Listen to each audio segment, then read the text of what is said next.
الحمدللہ وحدہ والصلاة والسلام علی من لا نبی بعدہ اما بعد فاعوذ باللہ من الشیطان الرجیم بسم اللہ الرحمن الرحیم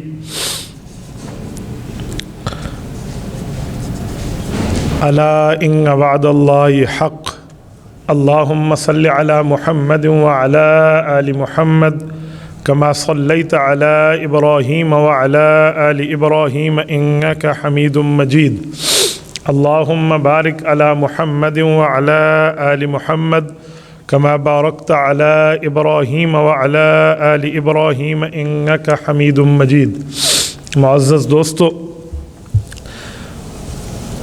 آج جمعۃ المبارک کا عظیم دن ہے، 8 دسمبر 2023۔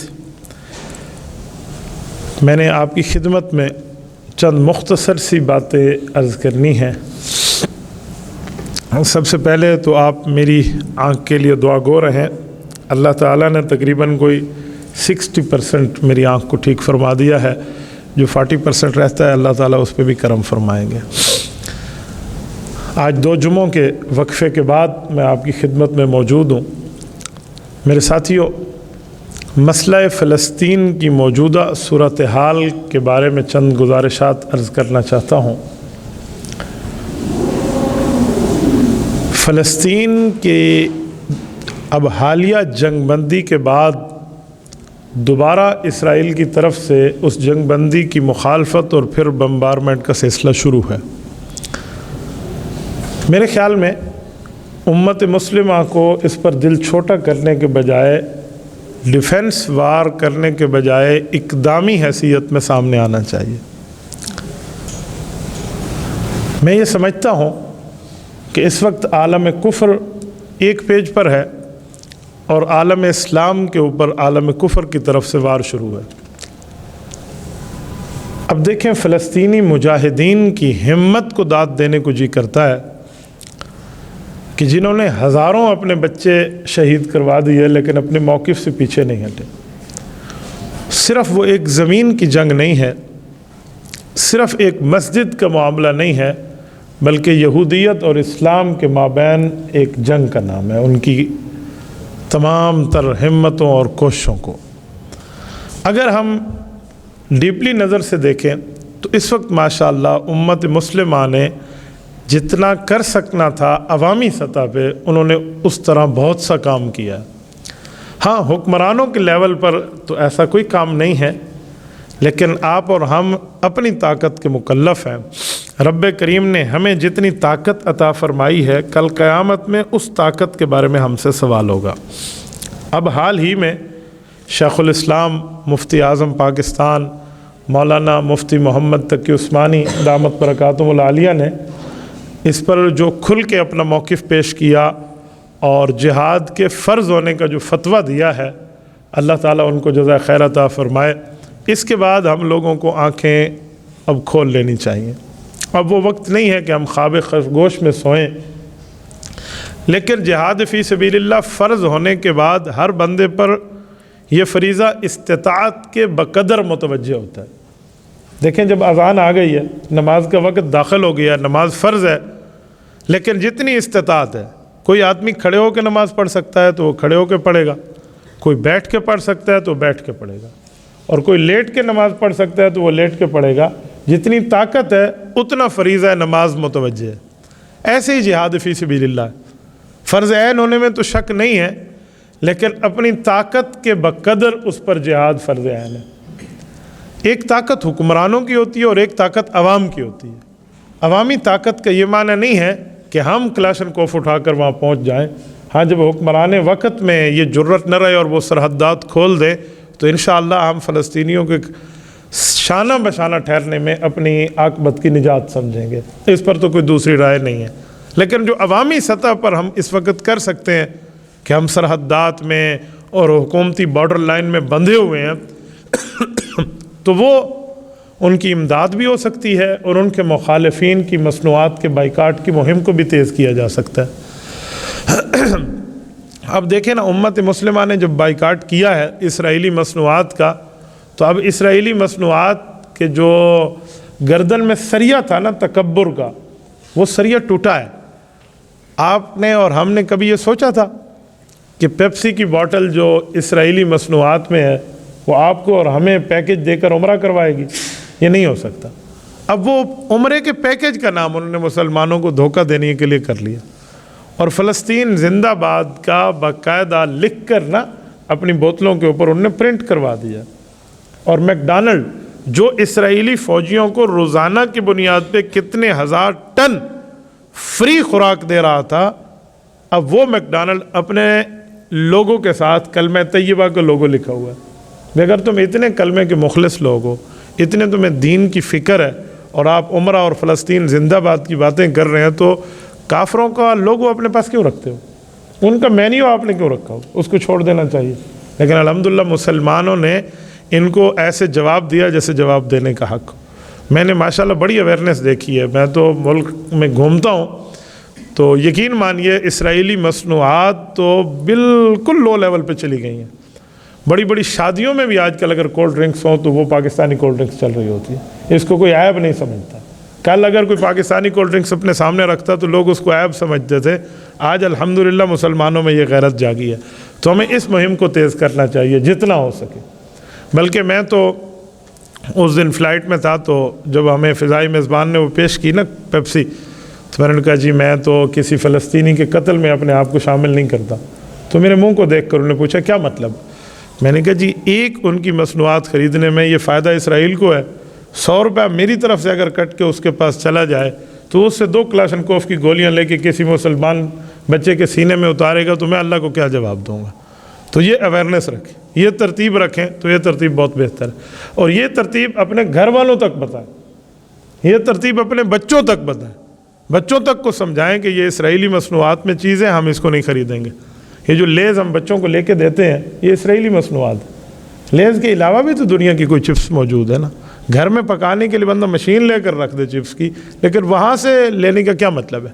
جب ہم اپنے بچوں کے لیے یہ کہیں کہ نہیں وہ عادی ہو چکے ہیں، تو یہ کب تک ہم یہ بغیرتی کا گھونٹ پی کر بیٹھے رہیں گے؟ انہیں اویئرنیس دینا، انہیں سمجھائیں کہ بیٹا یہ ہمارے پیسوں سے یہ کام ہوگا، تو پھر اس کے بعد سارا معاملہ سامنے آ جائے گا۔ الحمدللہ ایسا نہیں ہے، میں نے دیکھا ہے ہمارے بچوں میں بھی یہ جذبہ موجود ہے، خواتین میں یہ جذبہ موجود ہے۔ مجھے ایسی کارگزاریاں ملی ہیں باقاعدہ کال کے اوپر کہ اس دفعہ ہم نے یکم میں اپنا راشن لینا تھا تو راشن کی ترتیبیں تبدیل کی ہیں کہ کوئی اور صرف لیں گے، ایریل ہم نہیں لیں گے، یہ ایریل شیرون کے نام سے جو اسرائیل کا حکمران رہا ہے، ہم اس کو نہیں رکھیں گے۔ اسی طرح جو ہے نا لپٹن کی چائے ہم نہیں پئیں گے، ہم نے پتی کی چائے لینی ہے تو کوئی پاکستانی کمپنی لے لیں گے، لیکن ہم فلسطینیوں کے قتل میں اپنے آپ کو شریک نہیں کریں گے۔ قطر کے ملک میں سائن بورڈ جو ہے نا روڈوں پر لکھے ہوئے ہیں، تو وہاں انہوں نے ایک بڑا عجیب لفظ لکھا ہے کہ حل قتلت اليوم فلسطینی، یہ ہر جگہ یہ لفظ لکھا ہوا ہے، کیا آج کے دن آپ نے کسی فلسطینی کو قتل کیا ہے؟ تو بندہ سن کر ایک شاک لگتا ہے اس کو کہ یار یہ کیا بات ہو رہی ہے۔ بتلانے کا مطلب یہ ہے کہ کیا آج آپ نے کوئی اسرائیلی مصنوعات میں کوئی ان کی مصنوع خریدی ہے، کوئی ان کا پروڈکٹ خریدا ہے؟ اگر خریدا ہے تو پھر آپ نے ان کے قتل میں اپنا حصہ رکھ دیا ہے۔ تو یہ ہمارے اوپر جو استطاعت کی طرف فریضہ متوجہ ہے نا، تو اس میں ہماری طاقت ہے، اس پر ہم سے پوچھو گی کہ آپ نے کام کیوں کیا۔ جیسے ہم نے قادیانی مصنوعات کا بائیکاٹ کیا، شیزان ہم نہیں خریدتے، تو ہمیں یہ بھی نہیں خریدنا چاہیے۔ تو اور اسرائیلی مصنوعات کے تو میں نے یقین مانے کئی جگہ دیکھے ہیں ان کے فریزر خالی پڑے ہیں، ہوٹلوں کے اوپر، باقی جگہ کے اوپر۔ وہ ترتیبیں نہیں ہیں جو ترتیبوں میں آج سے پہلے سمجھا جاتا تھا۔ اب الحمدللہ امت میں ایک جو ہے نا کیا کہتے ہیں، ایک اویئرنیس آ گئی ہے، آگاہی آ گئی ہے، تو اس آگاہی کو ہم مزید تیز کریں، اس میں اپنا حصہ ڈالیں، میسج کے ذریعے، کال کے ذریعے، زبانی ذریعے، پوسٹنگ کے ذریعے، انٹرنیٹ کے ذریعے، آن لائن آف لائن، ہر جگہ بیٹھ کر بندہ یہ بات کرے۔ اور دوسرا ان کے ساتھ امداد، تعاون، مدد اور نصرت۔ ایک تو یہ نا کہ ہم مظلوم کی امداد کریں، اور ایک ہے فلسطین کی امداد کرنے کی ترغیب تو حدیث پاک میں موجود ہے۔ سنن ابن ماجہ حدیث پاک کی مشہور کتاب ہے۔ نبی پاک صلی اللہ علیہ وسلم نے ایک صحابی سے بات فرمائی، اور صحابی نے کچھ سوالات اللہ کے رسول صلی اللہ علیہ وسلم سے کیا۔ ان سوالات میں ایک بات یہ بھی تھی کہ اللہ کے گھر بیت اللہ میں نماز پڑھوں تو ثواب کتنا ہے؟ فرمایا 1,00,000۔ اور فرمایا بیت المقدس میں پڑھوں، مسجد اقصیٰ کے اندر، فرمایا 50,000 نماز، یوں ثواب چل رہے۔ تو اس میں ایک غریب صحابی ہیں، وہ سوال کرتے ہیں کہ یا رسول اللہ اگر میں وہاں نہ جا پاؤں میرے پاس استطاعت طاقت نہ ہو کہ میں ادھر جا کے نماز پڑھوں جو 70,000 انبیاء کا مدفن اور اتنی مقدس جگہ جہاں ایسی عبادت ہوئی جہاں امام بھی نبی اور مقتدی بھی نبی ہوں، اس جیسی عبادت تو کعبۃ اللہ میں بھی نہیں ہوئی، اس جیسی عبادت تو مسجد نبوی میں بھی نہیں ہوئی، تو یا رسول اللہ ادھر اگر میں جا نہ پاؤں، پہنچ نہ پاؤں تو میرے لیے طاقت کم ہو تو میں کیا کروں؟ تو نبی علیہ السلام نے بڑا پیارا جملہ فرمایا وہاں جو چراغ جلتا ہے نا، اس زمانے میں وہاں چراغ ہی جلتا ہے نا مسجد میں، فرمایا اس میں جلنے والے تیل میں اپنا حصہ ڈال لے۔ یعنی یہ بات سمجھائی گئی ہے کہ تیرا پیسہ وہاں بھی جانا چاہیے۔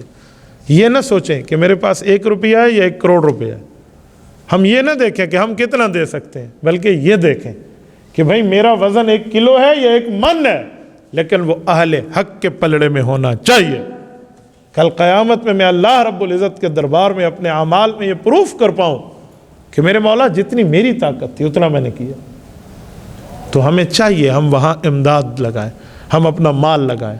یقین مانیے اگر آپ ترغیب دیں نا تو میں نے کارگزاریاں آپ کے سامنے رکھوں، آپ حیران ہو جاؤ۔ گھروں میں جن لوگوں نے ترغیب دی ہے نا تو بچوں نے اپنی گھولکیں اٹھا کر دیا کہ ابو یہ توڑ کے بھی آپ وہاں دے دیں، خواتین نے اپنی بالیاں تک اتار کے دے دیں۔ مسلمان کے لیے حدیث پاک میں ہے کہ ایک جسم کی مانند ہونا چاہیے۔ ایک جسم کی مانند کا کیا مطلب؟ بندے کی آنکھ کبھی خوشگوار نہیں رہ سکتی اگر اس کے سر میں درد ہو۔ حدیث پاک میں اشتکا عینہ اشتکا کلہ، اگر بندے کی آنکھ میں تکلیف آئے تو پورا جسم اس تکلیف کو محسوس کرتا ہے، اور اگر بندے کے سر میں تکلیف ہو تو پورا جسم اس تکلیف کو محسوس کرتا ہے۔ کیا مطلب؟ کہ مسلمانوں پر دنیا کے کسی کونے میں کوئی تکلیف ہو تو ایز اے مسلم ہمیں لوگوں کو حیا بھی کرنا چاہیے اور اس تکلیف کا احساس بھی کرنا چاہیے۔ تو میرے دوستو یہ بہت سیریس مسئلہ ہے، اس کو کوئی چھوٹا موٹا مسئلہ نہ سمجھیں کہ ہم ان کے ساتھ کیا تعاون کریں، جتنا ہو سکے بڑھ کے تعاون کریں۔ اپنی ہم سیلری کے اندر اگر بچوں کے دودھ، بچوں کی ٹیوشن فیس، بچوں کے لیے باقی اسکول فیس یہ رکھتے ہیں نا، فقراء کا حصہ جو رکھتے ہیں، تو وہ فقراء کے حصے میں ان کے لیے بھی کچھ بندہ رکھ لے، اور رکھنا چاہیے، کرنا چاہیے، امداد دینی چاہیے۔ شیخ الاسلام دامت برکاتہم مولانا مفتی محمد تقی صاحب نے پہلے دنوں میں جب وہاں امداد بھجوائی ہے، اس کی آپ ویڈیوز دیکھیں آپ حیران ہو جائیں۔ وہاں جو کیمپوں کے اندر وہاں کے مہاجرین کی بچے جو وہاں کھانا کھا رہے ہیں تو بندے کو خوشی ہوتی ہے کہ ہمارے مال سے کھا رہے ہیں۔ حضرت قائد ملت اسلامیہ مولانا فضل الرحمان دامت برکاتہم کے تو باقاعدہ آپ وہ ویڈیو کلپ دیکھیں نا، جو ان کے جو تعاون کے ساتھ 2 ارب روپے کے لگ بھگ جو ان نے امداد بھجوائی ہے، وہاں پر کیا سے کیا نہیں ہوا اس کا میں تو دیکھ نہیں سکتا تھا، میری آنکھوں میں آنسو بھر آتے تھے۔ حیران ہو جاتا ہے بندہ کہ وہاں پر 11 ہزار ٹرک امداد کے الحمدللہ وہاں داخل ہو رہے ہیں۔ تو جن کا حصہ ہے اور بندے نے اس میں خوشی محسوس کرنی ہے کہ دیکھیں ہم نے اپنا حصہ اس میں ڈالا اور وہ حصہ ہمارا ان مظلوموں تک پہنچ گیا ہے۔ جیسے حدیث پاک میں ہے کہ وہاں جا نہ سکتو، جو چراغوں میں وہاں تیل جل رہا ہے وہاں اپنا حصہ رکھ دے۔ تو اس کے ذریعے ہمیں خود رابطہ کرنا چاہیے، ڈھونڈنا چاہیے ایسے اداروں کو، ایسے اکاؤنٹس کو، ایسی ترتیبوں کو جو ہمارا حصہ وہاں تک پہنچائیں، یہ بھی کریں۔ اور اس کے ساتھ تیسرا کام، جب تک بندہ وہاں جا کے عملی جہاد میں حصہ نہ رکھ سکے تو اللہ سے مانگے کہ اللہ ایسی کوئی صورتحال پیدا فرما دے کہ ہم بھی وہاں جائیں اور ہمارا مدد اور نصرت کا معاملہ ان کے ساتھ ہوئے، اللہ ان پہ کرم بھی فرما۔ یہ بھی مانگے بندہ، جتنا ہو سکے اللہ تعالیٰ سے مانگے، ورنہ ایک جگہ ظلم ہو اور اس ظلم کے خلاف بندہ کسی صورت نہ اٹھ پائے، چاہے کوئی بڑی صورت چھوٹی صورت کوئی بھی نہ اٹھ پائے، تو مبادہ وہ وقت قریب ہے، حدیث پاک میں ہے کہ اس ظلم میں تم بھی اپنے آپ کو شامل پاؤ گے کہ ہم بھی وہاں موجود ہیں۔ تو بیت المقدس کا معاملہ کوئی عام معاملہ نہیں ہے۔ میں نہیں سمجھتا کہ اب اتنی جلدی جنگ رکے گی، میں نہیں سمجھتا۔ جو ہم احادیث پاک پڑھ چکے ہیں یا حالات حاضرہ کا نظارہ کر رہے ہیں نا، مجھے نہیں لگتا۔ حضرت عیسیٰ علیہ السلام نے بھی آنا ہے اور دجال نے نکلنا ہے، اور دجال کا قتل یہ اسرائیل کے ملک میں ہی ہونا ہے۔ حدیث پاک میں ہے، لد ایک شہر ہے، فرمایا دجال لد شہر کے دروازے پہ قتل ہوگا، یہ حدیث پاک ہے۔ اب لد سٹی ہے، وہ اسرائیل کنٹری کا ایک سٹی ہے، اور شہر کا دروازہ کیا ہوتا ہے؟ پرانے زمانے میں ایک شہر کا دروازہ ہوتا تھا اور ایک نئے زمانے میں شہر کا دروازہ ہے۔ قدیم زمانے میں شہر کے دروازے ہوتے کہ شہروں کی فصیل ہوتی تھی، وہاں ایک مین گیٹ ہوتا، اس کو شہر کا دروازہ کہتے ہیں۔ آج کے زمانے میں فصیلیں نہیں ہیں، ہو سکتا ہے وہ مراد ہو، لیکن ایک اور مراد بھی اگر لی جائے تو لی جا سکتی ہے۔ آج کل شہر کا دروازہ ایئرپورٹ ہے، یہ گیٹ آف سٹی ہے، کسی شہر میں داخلے کے لیے ایئرپورٹ کے ذریعے بندہ وہاں جا سکتا ہے، وہیں سے آ سکتا ہے۔ اللہ کرے یہ بات اگر ٹھیک ہو، میں کہہ رہا ہوں کہ ایسے ہو سکے گا کہ لد شہر کے دروازے سے مراد ہو کہ شاید دجال بھاگ رہا ہو اور حضرت عیسیٰ علیہ السلام اس کو جا کر وہیں پکڑ لیں۔ اور دجال کتنا بڑا فتنہ ہے، رسول اللہ صلی اللہ علیہ وآلہ وسلم نے فرمایا میری امت کے تمام فتنوں میں اکبر اور اعظم فتنہ، سب سے بڑا فتنہ جو ہے وہ فتنہ دجال ہے، حدیث پاک میں۔ اور نبی پاک علیہ السلام دجال سے اتنا لوگوں کو سمجھاتے، اتنا بچنے کی ترغیب دیتے، حضرت اسما رضی اللہ تعالیٰ عنہ ارشاد فرماتی ہیں ہمیں یوں لگتا نبی پاک کی گفتگو سننے کے بعد کہ جیسے دجال یہاں مدینہ کے قریب کسی ایک کھجورہ کے باغ میں چھپا ہوا ہے اور ابھی نکل کے آ جائے گا، اتنا دجال کے بارے میں بتاتے، اور دجالی قوت کے بارے میں بتایا جاتا، اور دجال کے نکلنے کی نشانیاں جو حدیث پاک میں ہیں وہ نشانیاں پوری ہیں۔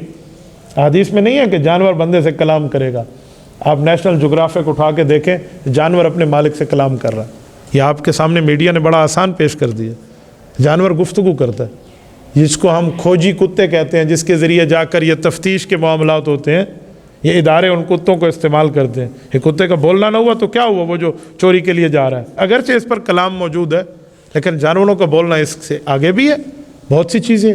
حدیث پاک میں ہے کہ کوئی خاوند گھر سے باہر جائے گا، واپس آئے گا تو بیوی کی ران اس کے ساتھ کلام کرے گی، یہ قیامت سے پہلے دجال کے خروج کی نشانیاں ہیں۔ اور آج کے دور میں تو یہ چیز ثابت ہے، باقاعدہ ایسی چپیں بن چکی ہیں جو چپ جسم کے جس حصے پہ لگا دی جائے کچھ ٹائم کے بعد وہ چپ ڈیٹا بتائے گی کہ یہاں کیا کیا ہوا ہے۔ تو جتنی نشانیاں حدیث پاک میں دجال کے نکلنے کی تھی نا تقریباً پوری ہیں۔ ہم یوں نہ سمجھیں کہ بہت پرانا زمانہ ہے، فلاں ہے۔ اللہ تعالیٰ ہمیں حضرت عیسیٰ علیہ السلام کے لشکر میں شامل فرما دے، اس سے بڑی سعادت اور کون سی ہوگی، اس سے بڑا مقام اور مسرت مندی ہمارے لیے اور کیا ہوگی۔ تو حضرت عیسیٰ علیہ السلام کا لشکر دجال کے مقابلے میں ہی ہے نا۔ احادیث پاک میں ہے، نبی پاک صلی اللہ علیہ وسلم نے فرمایا جو ہر جمعے کو سورۃ الکہف کی تلاوت کرے گا، اگر اگلے جمعے تک دجال نکل آیا تو یہ شخص اس فتنے سے محفوظ رہے گا۔ اس لیے ہر جمعے میں ہمیں سورۃ کہف پڑھنی چاہیے۔ اور بعض روایات میں تو سورۃ کہف کا پہلا رکوع صرف پڑھنے کے بارے میں بھی آتا ہے کہ جو صرف سورۃ کہف کا پہلا رکوع پڑھے گا، صرف پہلا رکوع، پہلی 10 آیات بھی آتی ہیں، جو یہ پڑھے گا نا وہ فتنہ دجال سے محفوظ رہے گا۔ بہتر ہے ہم سورۃ کہف پوری پڑھیں، نہیں تو ایک رکوع والی روایت پہ عمل کر لے بندہ، ہر جمعے میں بندہ اس کو تلاوت کرے۔ اور فتنہ دجال ایسا نہیں ہے کہ وہ صرف ایک سٹی تک ہوگا، ایک کنٹری تک ہوگا، ایک بر اعظم تک ہوگا، ایسا نہیں ہے۔ حدیث پاک میں ہے کہ اس کی زندگی کے جو پہلے 14 دن ہے نا، جب وہ نکل کے آئے گا تو 14 دنوں میں اس نے پورے دنیا کرۂ ارض، پوری اس زمین کا سفر اس نے مکمل کر لینا ہے، سوائے مکہ مکرمہ اور سوائے مدینہ طیبہ کے ہر شہر میں وہ داخل ہوگا دجال۔ اور میں آپ کو دجال کی طاقت کے بارے میں ایک مختصر سا جملہ کہتا ہوں، دجال کو لوگوں کی آزمائش کے لیے بھیجا جائے گا، اس کے پاس ایک وقت ایسا بھی ہوگا کہ وہ کسی کو قتل کرے گا تو دوبارہ زندہ بھی کر پائے گا، لیکن یہ صرف ایک بار ہو پائے گا، دوسری مرتبہ نہیں۔ اور احادیث پاک کے مطابق یہ ہے کہ وہ اپنی جنت اور دوزخ ساتھ لے کے گھومے گا، اس کی جنت بھی نظر آئے گی کہ یہاں اندر بندے خوش بیٹھے ہیں، اور اس کی دوزخ بھی نظر آئے گی کہ یہاں بندے جل رہے ہیں۔ لیکن میرے پاک نبی نے فرمایا جس سے بڑی سچی زبان اس دھرتی پہ نہیں آئی، نبی اکرم صلی اللہ علیہ وسلم نے فرمایا کہ اس کی دوزخ اس کی جنت ہوگی اور اس کی جنت اس کی دوزخ ہوگی۔ اس وقت پوری دنیا میں 8 ارب سے زائد انسان ہیں، جس میں 2 ارب کے لگ بھگ مسلمان ہیں۔ یہ کاؤنٹنگ اگرچہ کافروں کی ہم سمجھتے ہیں کم ہے، مسلمانوں کی تعداد اس سے زیادہ ہے، لیکن جو کاؤنٹنگ نیٹ پہ ہے میں اس کے مطابق جملہ کہہ رہا ہوں، جو 8 ارب انسان ہیں۔ اگر آج دجال آ جائے، حدیث پاک میں ہے کہ افراد 3 قسم کے ہو جائیں گے، 3 قسم کے ہو جائیں گے۔ ایک دجال سے لڑ کے شہید ہو جائیں گے، ایک دجال کے اتباع کرنے والے فالوورز بن جائیں گے، اور ایک دجال پر فتح پانے والے مسلمان ہو جائیں گے۔ یعنی یہاں 2 ارب بندوں کی قتل اور قتال کی بات ہو رہی ہے، 2 سے 2.5 ارب کے لگ بھگ، اگر میں 8 کے اوپر بھی تقسیم کر لوں، جو 8 ارب دنیا کی پاپولیشن ہے، تو اتنا بڑا فتنہ ہے دجال۔ تو ہمیں اس کے لیے نہ کوئی تیاری ہے نہ کچھ، اور ہے بھی انہیں یہودیوں سے اس کا تعلق, اور مرنا بھی اس نے انہیں کے شہر میں ہے. حدیث پاک میں کہ غرقد درخت ہے, وہ مسلمان سے کلام کرے گا اور مسلمان کو کہے گا مسلمان اس یہودی کو مار دے, میرے اندر چھپا ہوا ہے. اور یہودیوں کے مذہب میں کہ غرقد درخت تو ہمیں بچائے گا. آپ اسرائیل کو اب سرچ کر لیں, ابھی گوگل سرچ کر لیں آپ, اسرائیل میں سب سے زیادہ جو کاشتکاری ہو رہی ہے وہ غرقد درخت کی ہو رہی ہے. ان کے نظریے کے مطابق ہمیں پناہ دے گا, اور ہمیں ہمارے نبی پاک علیہ السلام بتا گئے کہ پناہ نہیں دے گا, وہ ان کے خلاف وعدہ معاف گواہ بن کے مسلمان کو اس کی جگہ ڈھونڈ کے بتائے گا. تو ان کی تیاریاں کتنی ہیں, ان کی اسکول لیول تک آپ دیکھیے بچوں کو اسلحے کی تعلیم دی جا رہی ہے. اور ہمارے بچے کے سامنے کوئی اسلحہ صرف پڑا ہو نا, یہ کو پڑھتے کرو صحیح نا, منہ انتے آ گیا تو کتنی سی, یہ ہمارا ہمت کا معاملہ ہے.